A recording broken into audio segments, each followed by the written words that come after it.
পাপ মুক্ত হয়ে যাবে। পরীক্ষিত বলল কাপড় নোংরা হয়েছে, তাকে পরিষ্কার করা হলো, তো সেই কাপড় তো আবার নোংরা হবে, তাই না?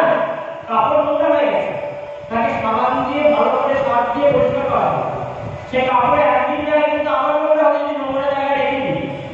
কিন্তু নোংরা না রেখে পরিষ্কার জায়গায় রেখে দেওয়া হয়, অর্থাৎ আমরা পাপ করবো, প্রায়শ্চিত্ত করলে পাপ কেটে যায়। আবার বলা হয় গঙ্গায় গেলে পাপ কেটে যায়। এক ব্যক্তি খুন করবে আর গঙ্গায় স্নান করবে, খুন করবে গঙ্গায় ডুববে, তার সব পাপ কেটে যাবে? বলছে না।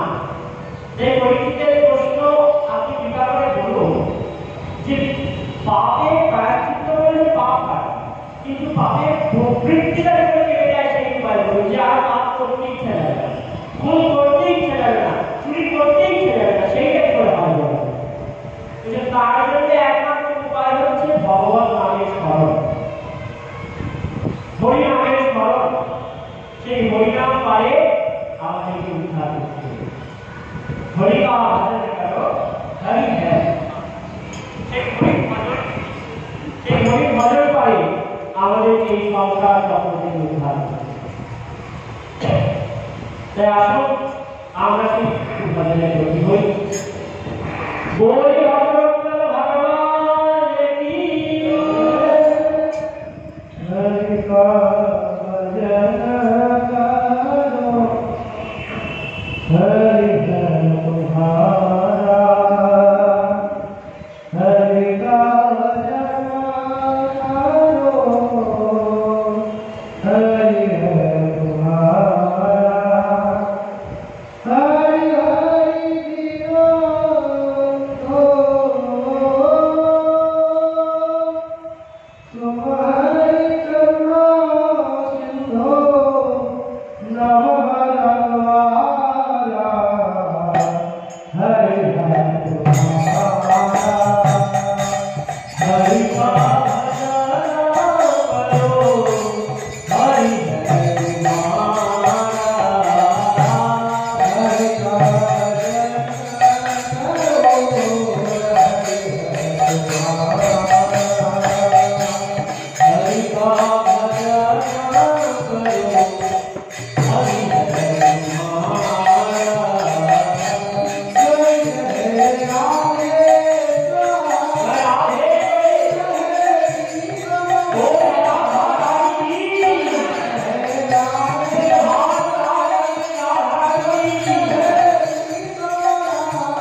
শরীর ভজন এছাড়া উদ্ধারের কোনো উপায় নেই। গঙ্গায় ডুব দিলেও পাপের প্রবৃত্তি যাবে না, কিন্তু হরি ভজন করলে সমস্ত বেরিয়ে যায়। উদাহরণ কি? উদাহরণ অজামি। আমরা জানি তো অজামিলের কথা সবাই। অজামিল নামে এক ব্রাহ্মণ ছিল, যিনি বনে গিয়ে বাবার জন্য লোকে কাঠ আনতে গেছেন। ভালো ঘরে ভালো সুন্দর পুকুরিও আছে, কাঠ আনতে গেছেন জঙ্গে। সেখানে গিয়ে এক বেশটাকে দেখে প্রেমে পড়ে গেলেন, তার কাছে রয়ে গেলেন। অর্থ যা ছিল সব লুট করে নিলেন বাড়ি থেকে। এইভাবে সে বেশটার সঙ্গে তাকে স্ত্রী বানিয়ে তার সঙ্গে ঘর করে। আস্তে আস্তে পয়সা পেয়ে বসে বসে চলে আর অবস্থা। তাই তিনি মোহ ছাড়তে না পেরে বনের পশু পাখিদেরকে বধ করে তাদের মাংস বিক্রয় করে আসতেন। সেই পয়সায় এনে দেশটাকে দিতেন এবং তাদের গৃহ চলত। একদিন তাদের বহু পুত্র জন্মগ্রহণ করে। ছোট পুত্র ঘরে জন্মেছে, তার নামকরণ এখনো করা হয়নি। একজন ঋষি, যার নাম লোমশ ঋষি। সেই লোমশ ঋষি অভিশাপ পেয়েছিলেন। তার অভিশাপ মুক্তির উপায় ছিল যে কোনো কর্মচন্ডাল ব্রাহ্মণের ঘরে যদি ভোজন করতে পারো তাহলে তুমি উদ্ধার, তোমার অভিশাপ কেটে যাবে। কর্মচন্ডাল ব্রাহ্মণ কাকে বলা হয়? না, যে ব্রাহ্মণ ব্রাহ্মণকে জন্মে ব্রাহ্মণের কাজ না করে শূদ্রের মতো আচরণ করে। ব্রাহ্মণের যে কাজ একটু আগে বললাম না, যে না পালন করে শূদ্রের মতো আচরণ করে তাকে বলা হয় কর্মচন্ডাল ব্রাহ্মণ। লোমশ চারিদিক খোঁজাখুঁজির পর দেখতে পেলেন অজামিল মূর্তি সেই রকম। অজামিল যখন বাইরে গেছে, অজামিলের স্ত্রী সেখানে রয়েছে। তো বনে তাদের তিনি গেলে লোমশ ঋষি ভোজন করলে। সাধু তো গেলে আর খালি হাতে যা আসে না। সাধু যদি কারো পেয়ে যায়, কিছু নিক বা না নিক, তার মঙ্গলটা করেই আসে। যা নেয় তার থেকে বেশি দেয়। আমরা ভাবি হচ্ছে সাধুরা তো পয়সার জন্য আমাদের ফিরে আসে না, সাধুরা যা নেয় তার থেকে বেশি দেয়। ছোট ছোট নাম দিয়ে গেছে মা, বলে বাবা এখন নাম রাখা হয়। বলে আপনি যে নাম দিয়ে বলে ঠিক আছে, এই নাম দিয়ে যাও নারায়ণ। বলে বাহ, খুব সুন্দর নাম। অজামিল জানতে পারলো নিজের ছেলের নাম নারায়ণ। ছোট থেকে নারায়ণ নারায়ণ করে ডাকে ছেলেকে। একদিন তার স্ত্রী এবং বাকি পুত্ররা বাইরে গেছে। অজামিলের শেষ সময় উপস্থিত। তিনজন জন্তু দেখেছে, একদম বড় বড় কান, বড় বড় চুল, বড় বড় শিং, বিভৎস ভয়ঙ্কর দেখতে তিনজন জন্তু দেখেছেন। অজামিলকে নিয়ে যাবেন। অজামিলের পা মুক্ত হয়ে গেছে, কথা বলতে পারছেন না। কোনো কিছু উপায় না দেখে নিজের ছোট ছেলেটাকে ডেকে বসলেন নারায়ণ বলে। যখন নারায়ণ বলে ডেকেছেন, সঙ্গে সঙ্গে চারজন ছন্দছাত্র গলাপদ্মধারী চারজন নারায়ণ মূর্তি এসে হাজির মাথার সামনে। জমদূতেরা জম পাশে বেঁধে নিয়ে যাবেন করে এসেছে, তাকে আমি বিজ্ঞান করে এসেছি অজামিলকে। আর বিষ্ণুদূতেরা এসে বলল, তোমরা দাঁড়াও, এই ব্যক্তি নারায়ণ নাম করে তোমরা নিয়ে যেতে পারো না। যমদূত আর বিষ্ণুদূতের লড়াই আরম্ভ হলো। ঝগড়া হলো, ঝগড়া। কথাটার মধ্যে বিষ্ণুদূতেরা বলল, যে জন ভগবানের নাম গ্রহণ করে মৃত্যুর সময় তাকে যমদূতেরা নিয়ে যেতে পারে না। যমদূতেরা বলল, এ তো ভগবানের নাম নেয়নি, এ নিজের ছেড়ে গেছে। বলছে শান্তিত্তম পরিহাস্যম বা হেলানামিত বা বৈকুণ্ঠ নাম বিহীনা অশেষ অবমানব বিহ। সংকেত পূর্বক লিখ আর পরিহাস করে লিখ, বৈকুণ্ঠ নাম বিহীনা অশেষ অবমানব বিহ। সমস্ত পাপের নাশ করে সে যেভাবে রাধে রাধে কাউকে তাচ্ছিল্য করার জন্য বলুন, আর রাধে ডাকার জন্য বলুন, সংকেত সংকেত পরিহাস্য খেলায় যে কোনো ভাবে নাম নেওয়া মাত্র বিষ খেলে মারা যাবে, ঠিক সেই রকম নাম নিলে তার মঙ্গল হবে। সূর্যের ক্ষমতা নেই কোনোদিন অন্ধকার করা, কার ক্ষমতা আছে? মেঘ সূর্যকে ঢাকলে তার অন্ধকার, সূর্যের কিন্তু ক্ষমতা নেই অন্ধকার করা, সূর্য উঠলে আলো হবে, সেরকম নাম এলে নামই আসবে। তাই তোমরা কি নিয়ে যেতে পারো না। যমদূতেরা ফিরে গেলে, যমদূতেরা জমরাজকে জানতে চাইলেন যে এই এবার কোন ধর্ম, সারা জীবন পাপ করে এসেছে লোকটা, যে লোকের নিজের ধর্ম পালন করে, নিজের স্ত্রীকে দেখে কেউ চলে এসেছে, নিজের পিতামাতার স্বার্থটা পর্যন্ত ঠিক করে করেনি, সেই লোক অন্তিমে নিজের ছেলেকে নারায়ণকে বিষ্ণুদূতরা নিয়ে গেল। যমরাজ বললেন, এমন বলেছ আমাকে করেছ, আর কোনদিন যেন বলো না। এই ধর্মের নাম ভাগবত ধর্ম। বলছে এমন ধর্ম কে তৈরি করেছে? বলছে এই ধর্ম তৈরি করেছে কে বলবে? 12 জন মিলে এই ধর্ম তৈরি করেছে, যাদের নাম স্বয়ংভূ নারদ শম্ভ কুমারো কপিলো প্রহ্লাদ জনকো ভীষ্ম বলি বৈয়া সতীর্বয়। এই 12 জন মহাজন, দ্বাদশ মহাজন বৈষ্ণব আচার্য, তারা এই বৈষ্ণব ধর্ম, তারা এই ভাগবত ধর্মের সৃষ্টিকর্তা।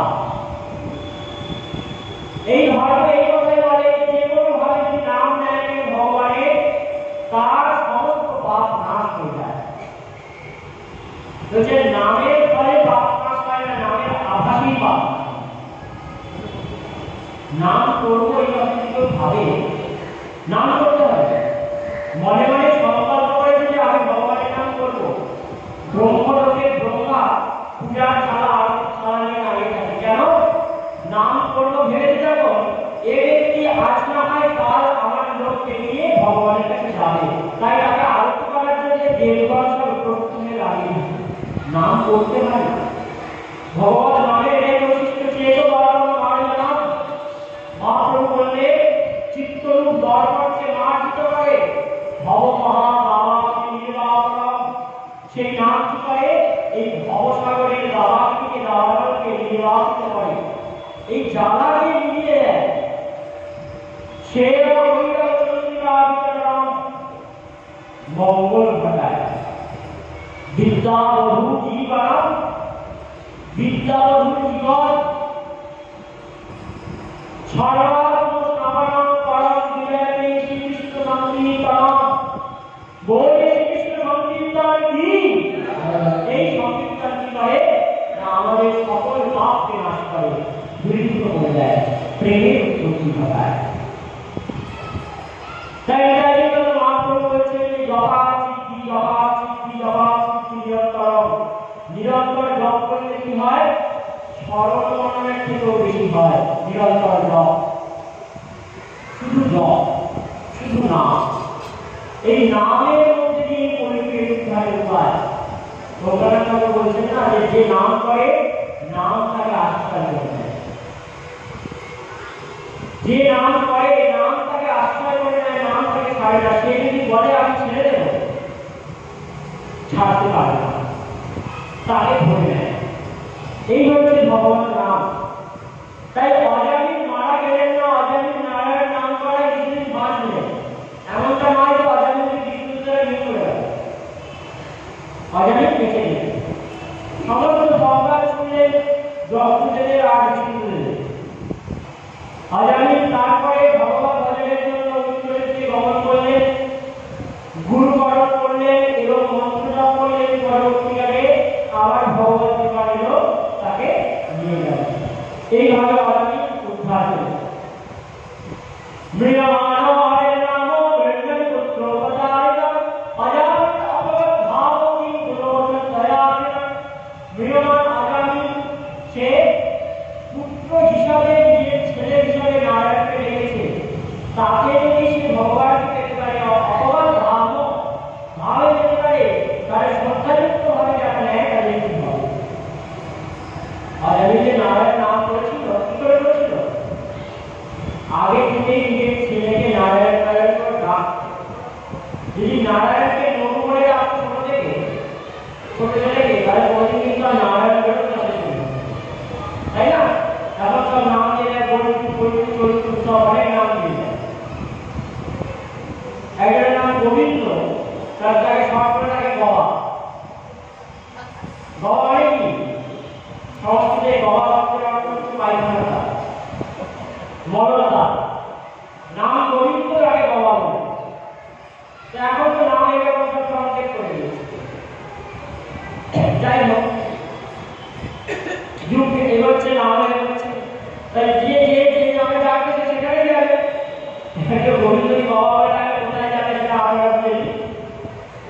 বলে ভগবান কি, এইভাবে অজাগরটা হলো পরীক্ষিত মহারাজের সৃষ্টির কথা বিস্তৃতভাবে আলোচনা জানে। তখন বললেন আজকে একটু বেশি সময় লাগবে, না আমরা একটু অল্প করবো, কারণ না শেষ করতে পারলে আজকে আমরা কাজে করতে পারবো না। তো যাই হোক, পরীক্ষিত মহারাজের প্রশ্ন করতে সৃষ্টির কথা আমাকে আরেকটু বলবো। তখন উত্তরে বলছেন সুবোধের গোস্বামীকা যে দক্ষর গৃহে অষ্টার ছেলে বিষ্ণুকে জন্ম হল। একবার দেবরাজ ইন্দ্র স্বর্গে বসে বসে সুরাপান করছিল। গুরুদেব বৃহস্পতি এসেছে দক্ষ বাড়িতে। গুরুদেব অনেকবার ডেকেছেন কিন্তু সাড়া দেয়নি ইন্দ্র। ফলে গুরুদেব অসন্তুষ্ট হলেন এবং ইন্দ্রদেবকে ত্যাগ করলেন। দেবতাদের পৌরোহিত্য, দেবতাদের গুরুর পর বৃহস্পতি ত্যাগ করে দিলেন। দেবতারা গুরু শূন্য হয়ে পড়ল। ব্রহ্মার কাছে গেলে ব্রহ্মা বললেন নতুন গুরু করে নাও। ষষ্ঠার ছেলে বিশ্বরূপকে গুরু করা হলো। বিশ্বরূপের তিনটি মাথা ছিল।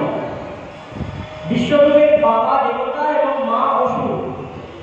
বিশ্বরূপের তিনটি মাথা, এক মুখ দিয়ে তিনি অন্ন খেতেন, এক মুখ দিয়ে সুরাপান করতেন এবং অপর মুখ দিয়ে তিনি সোমরস পান করতেন। তিন মুখে তিনি তিনটে কাজ করতেন। সেই বিশ্বরূপকে গুরু করা হলো। বিশ্বরূপ নারায়ণ কবচের শিক্ষা দিলেন। এই নারায়ণ কবচ ভাগবতে রয়েছে। নারায়ণ কবচের পাঠ যদি কেউ করে তার জীবনে কেউ কোনো অনিষ্ট করতে পারে না। এই নারায়ণ কবচের জ্ঞান উপদেশ দান করলেন বিশ্বরূপ। দেবতারা নিজেদের ঐশ্বর্য শ্রী ফিরে পেল। বিশ্বরূপ যজ্ঞ করে দেবতাদের হয়ে। যজ্ঞে একটা আহুতি নিজের মামাদের জন্য দেয়। মামাকে কে? মামা অসুরটা হচ্ছে মামা। দেবতাদের হয়ে যজ্ঞ করে যে দেবতাদের যেন কল্যাণ হয়, কিন্তু মা তো অসুর করে যেত, তাই মামাগুলো যেন ভালো থাকে। দেবতারা চায় যেন অসুরগুলো মারা যায়, আর উনি চান যেন অসুর মামাগুলো ভালো থাকে। তাই মামাদের নামে একটা করে আহুতি চাপিয়ে দেয়। ইন্দ্র জানতে পারলে যে মামাদের নামে আহুতি দিচ্ছে, মানে আমাদের শত্রুদের নামে আহুতি দিচ্ছে। গুরুদেব তো ভুল কাজ করছে, তাই গুরুদেবের মস্তক ছেড়ে করে দাও, গুরুকে বাদ করো। দেখুন গুরু অপরাধ কি করে, এক গুরুর কাছে অপরাধ হয়েছে তো আরেক গুরু করলো, তারপর দেখতে পেলো সেই গুরু ভুল কাজ করছে, মানে গুরুর মাথা কেটে দাও। গুরু অপরাধ আমাদেরকে দিয়ে একে একে অপরাধ করিয়ে দেয়। মাথা কেটে দেওয়া হলো তিনটি মাথা। একটা মাথা হলো চাতক পাখি, যে সবসময় অন্ন পান করতো, জল পান করতো, সে হলো চাতক পাখি। একটা হলো তিতির পাখি, আর হলো চটক পাখি। তিনটি মাথা তিন পাখিতে পরিণত হলো।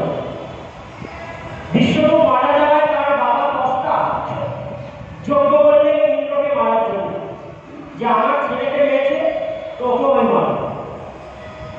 যজ্ঞ থেকে একজন অসুর বেরোলো, যার নাম বৃত্তাসুর। বৃত্তাসুর স্বর্গরাজ্য দখল করে নিলেন। ইন্দ্র ভাবলেন কি করে বৃত্তাসুরকে পরাজিত করি। সবাই মিলে ভগবানের কাছে গেলেন। ভগবান বললেন দধিচিপুরির হাড় দিয়ে যদি বজ্র তৈরি হয়, সেই বজ্র দিয়ে একে মারা যাবে, কারণ যজ্ঞের মন্ত্র উচ্চারণে ষষ্ঠা একটু ভুল করে ফেলেছে। যদি সেই ভুলটা না করতো তাহলে মারা যেত না। ভুল করার জন্য বজ্র দ্বারা একে মারা যাবে। তাই দধিচিপুরির কাছে সবাই গেলেন, গিয়ে বললেন আপনার হাড় চাই। তাহলে বা ভালো জিনিস চাইতে এসেছো, হাড় চাইলে তো আমাকে মারা যাবে আগে, তারপরে তো হাড় দেবো। দধিচিপুরি কি করলেন, আমার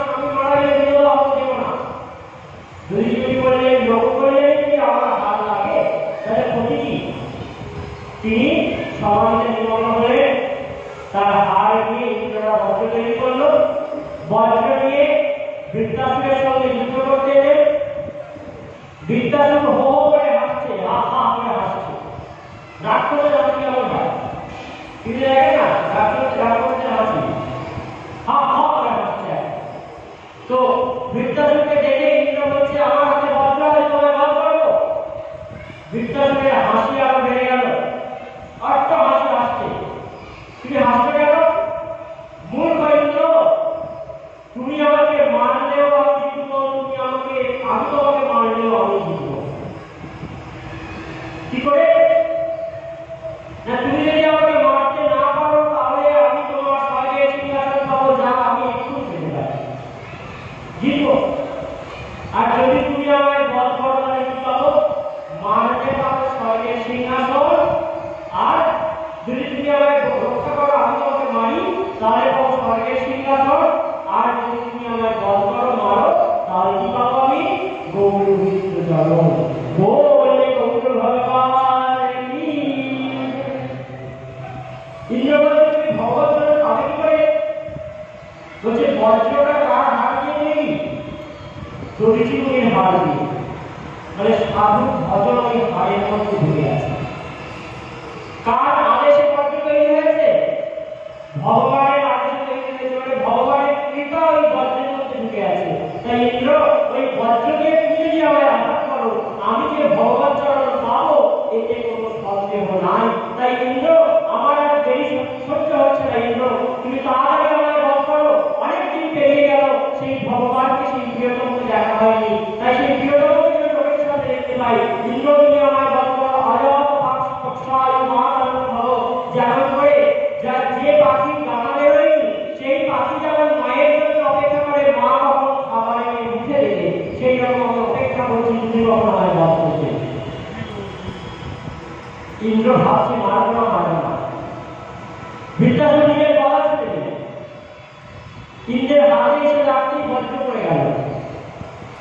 বৃত্তাসুর এগিয়ে এসে ইন্দ্রকে ঘিরে ফেলে যাচ্ছে। এমন সময় ইন্দ্র নিজের বজ্র তুলে বৃত্তাসুরের দুই হাত কেটে দিলেন।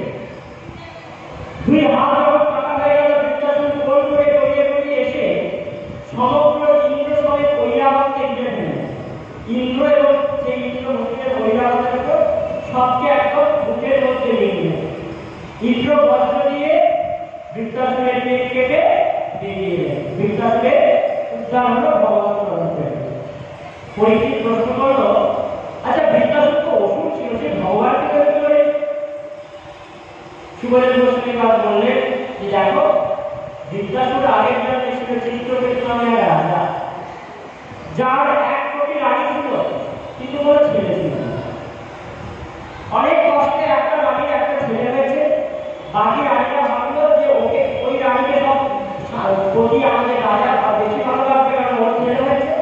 তাই সবাই মিলে এই বাচ্চা ছেলেকে দুধের সঙ্গে বিষ খাইয়ে নিয়েছে। রাজা কাঁদছে, সবাই কাঁদছে।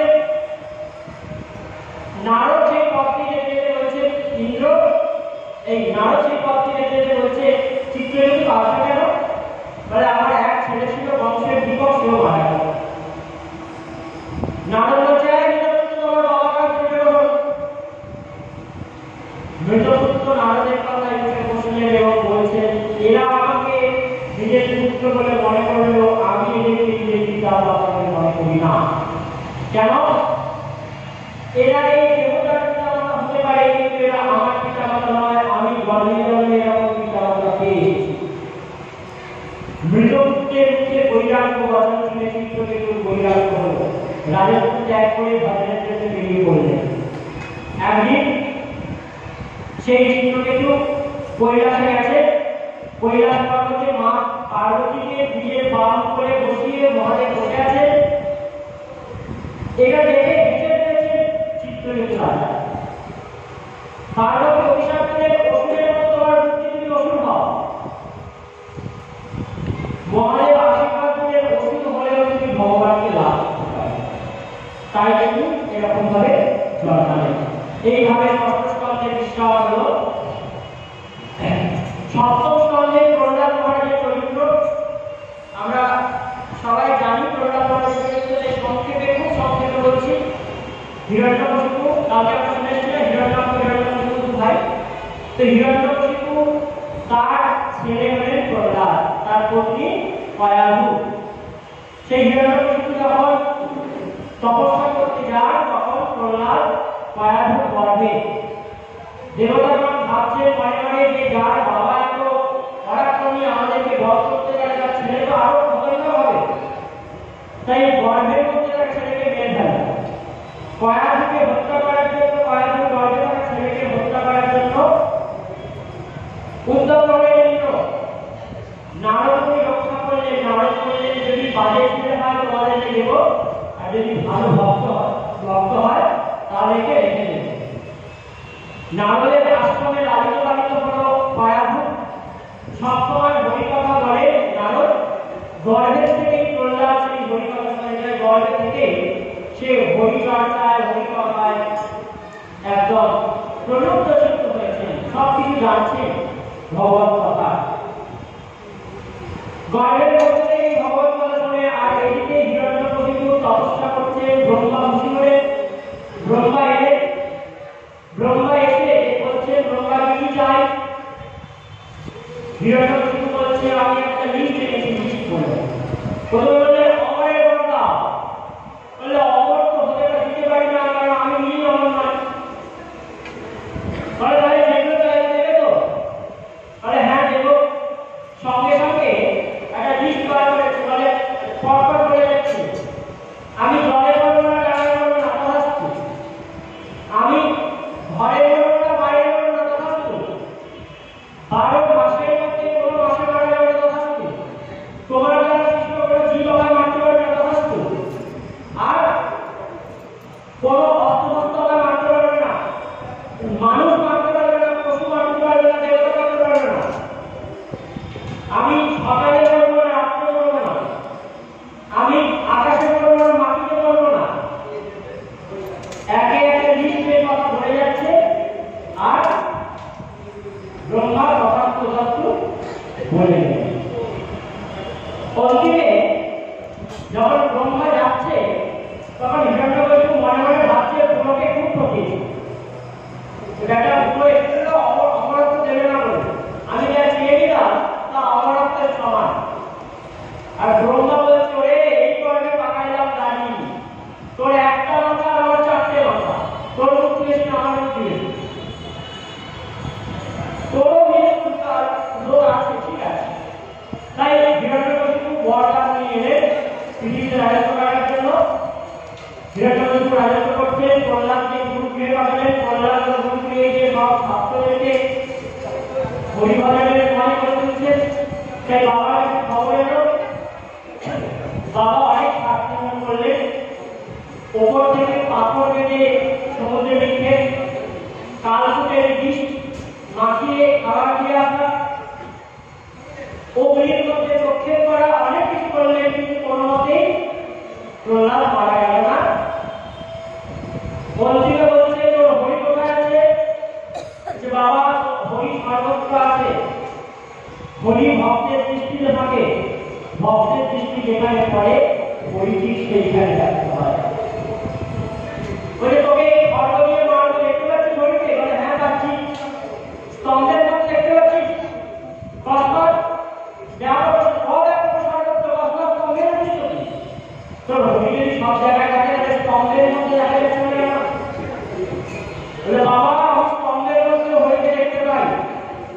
স্তম্ভকে বিচ্ছিন্ন করতে গেলে খড়গ দিয়ে হিরণ্যকশিপু তার আগে স্তম্ভকে ফাটিয়ে দিয়ে স্তম্ভ বিচ্ছিন্ন করে বেরিয়ে এলেন।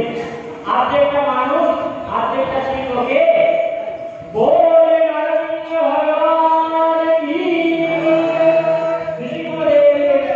নৃসিংহদেব ভগবান। হিরণ্যকশিপু দেখে ভয় পেয়ে পালাচ্ছে, ছুটে বেড়াচ্ছে, ভয়েছে নিজে নৃসিংহদেব। হিরণ্যকশিপু বলছে মারবে তো মারবে, তাড়াহুড়ো কি আছে? জানো আপনার বরদান আছে কত? কি বরদান আছে? বলে দাঁড়াও লিস্টটা বার করে পকেট থেকে লিস্ট বার করে। তাহলে আমি জলে বলবো না, ডাঙায় বলবো না, জলে হলে আবার বলে দিই ভালো যাবে। আকাশে বলবো না, মাটিতে বলবো না, বলে আকাশে হলে মাটিতে আমার কোলের ওপর আছে। বলে আরে দাঁড়াও এত তাড়াতাড়ি মারবে, এখন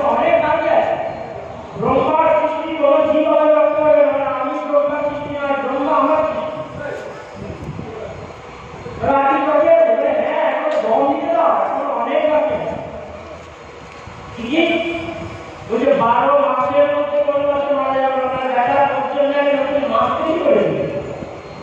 এটা তয়লাভ মাস, যাকে আমরা মরমাস করি, আমাদের পুরুষোত্তম মাস। তোর জন্য মাস তৈরি করে দিলাম, চিন্তা নেই তোর, 12 মাসের মধ্যে নেই। তাহলে আর কি কোনো অস্ত্র দিয়ে আমার মারা যাবে না, তাহলে তোকে মারার জন্য কোনো অস্ত্র লাগবে না, নষ্ট যাবে। মানে মানুষের দ্বারা মারা যাবে না, দেবতার দ্বারা মারা যাবে না, পশুর দ্বারা মারা যাবে না। আর্ধেকটা মানুষ আর্ধেকটা ঠিক করে এরকম রূপ কোনোদিন কেউ দেখেনি, এইরকম কম্বিনেশন কোনোদিন কেউ দেখেনি না, এরকম দেখেনি। বলছে আমি ঘরে বলবো না বাইরে বলবো না, আমরা দেখ চৌকাঠি না দিকে আছি, ঘরেও নেই বাইরেও নেই, সকালে বলবো না রাত্রে বলবো না, বলে এখন বলছি সন্ধ্যাকাল, এটা সকালে নয় রাত্রেও নয়। হয়েছে সব মিলে তোমার ঠিক পুরো হয়েছে? বলে হ্যাঁ হয়ে গেছে।